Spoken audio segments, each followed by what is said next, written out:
Hi, welcome back to PC Error Detective. In this video, I'm going to show you how to disable sounds on Discord. And by the end of this video, you will know how to turn off those annoying notification sounds very easily. Step 1. Open Discord and go to Settings by clicking the small gear icon in the bottom left corner near your username. This menu controls all of your personal preferences such as audio, notifications, and privacy. Step 2. From the left side menu, click on Notifications.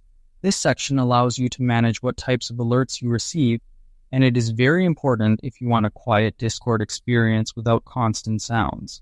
Step 3. Scroll down to the Sound section.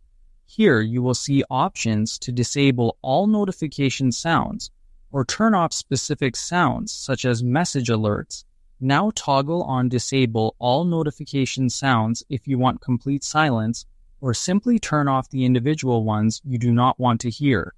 Thank you for watching, and please subscribe to PC Error Detective for more helpful tutorials.